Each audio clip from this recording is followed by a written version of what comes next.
whole story. And I don't know how you found this, and I'm fascinated to learn how you did as a book nerd, as a person that likes publishing and is interested in the inner mechanisms of publishing. The story of Henry Carey, right? Sure. So to me, Henry Carey was like the first contemporary book publisher, Mm-hmm. well, similar to like publishing houses now, Mm-hmm. where he thought of the idea of giving people an advance instead of like a subscription service to books. Mm-hmm. And in exchange for that, he signed, I think, Washington Irving, Mm-hmm. James Fenimore Cooper, all of Yep. these great fiction writers, because he wanted to show the world that Americans have a voice and they have something to say. Mm-hmm. Um, how did you uncover that story? Where did you find it? Sure. Because I've been interested about books, and I'm almost jealous I didn't find it, or somebody, Sure.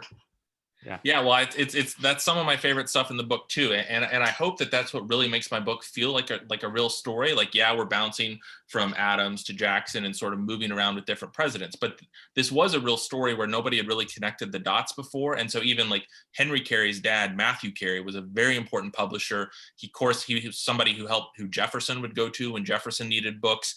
He was somebody who employed Parson Weems, who was this famous traveling bookseller who ended up writing the cherry tree story about George Washington. And, I quote a letter when Parson Weems was like, "I'm trying to sell the John Adams books, but they're so bad and nobody wants them." And so, from going to Matthew Carey to Henry Carey to Parson Weems and connecting them to, Matthew Carey was the one who published the Andrew Jackson book that we've talked about so much. Those connections, I think, show that this is a real American story that's always been there. It's just that biographers and historians haven't always taken the time to look. But it's, you can't just summarize what's in Profiles in Courage or what's in Dreams from My Father and be like, these are the ideas, that's the end of the story. Because that's not how history works. Like, it doesn't matter what ideas are in a book if nobody reads the book. And so you need to know, well, how do people care about the books? How do people literally access and buy the books? How much does a book cost? And so I tried really hard to answer those kinds of questions at every point in American history, and then to try to illustrate them through stories like Henry Carey. And, he was somebody who had this entrepreneurial spirit, and he would go with his dad to work, and the other booksellers would call him a bookseller in miniature, because even as a little kid, he kind of had this knack and understood that for America's international reputation to really take off, one thing it needed was great American writers. And those great writers were people like Irving and Cooper, but they needed American publishers to take a chance on them in the first place. And Henry Carey was essential to doing that. So in terms of where I found that kind of stuff, I've got to give a lot of credit to academics. There's this whole field of academic research called book history, or history of the book. And you have English professors who work in it. You have history professors who work in it. And their stuff is great. It's not always presented to a broad audience because it's still a pretty new academic field, and so it's still being sorted out, and they're still working with each other and collaborating and refining and kind of figuring out the main story themselves. So I can't tell you, like, here's one great volume that will tell you the history of publishing in America. Like, that volume doesn't exist. There are good volumes from like the 1940s and the 1960s that sort of tell that story, but they're way out of print. And so I think that one thing Author in Chief does is it kind of tells you along the way, this is the history of American publishing and American books and American readers.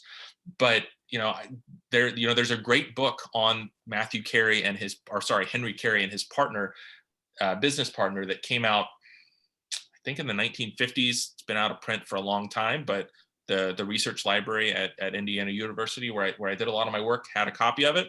And so I read that book, found some good stuff in there. Also did some work in Matthew Carey's archives, which are preserved in Philadelphia at a historical center up there.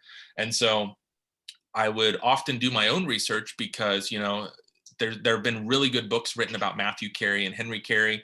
And when the authors, the professors who wrote those were still alive, I would call them on the phone or interview them to try to get more information from them.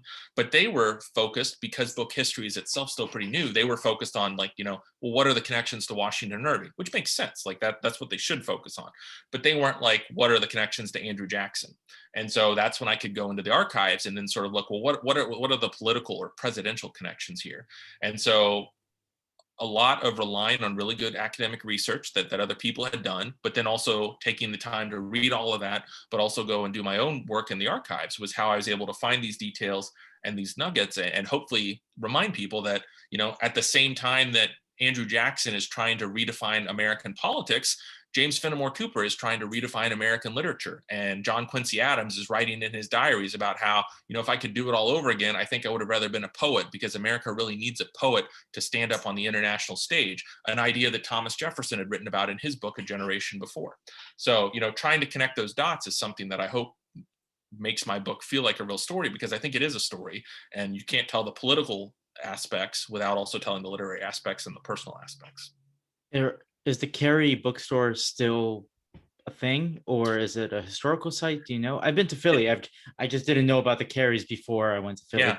Yeah, no, I included a woodcut in there of the bookstore and what it looked like, because it started out, his dad had a very small bookstore, and bookstores at that time didn't sell a lot of books because books were very expensive, and most of the people who bought books were very wealthy, like Thomas Jefferson. So they sold a lot of quill pens and paper, which, you talk about interesting echoes. What does Barnes and Noble have as much of as books now? It's stationery and other stuff, because books aren't always the way that they can, turn a profit. So those sorts of ideas have been there since the beginning of the American book trade. But Matthew Carey started out with that really small store, and then by the time Henry Carey really has things up and running, they have a 4-story brick building, and it's no longer standing. I remember looking it up even on Google Maps to think, well, is this building still standing? Would it be worth driving there to kind of, be able to describe it better? But unfortunately, it's now gone. But yeah, they're fascinating figures, and they played an important part in American history. Andrew Jackson's book wouldn't have been as big a hit without Matthew Carey's publishing savvy behind the scenes,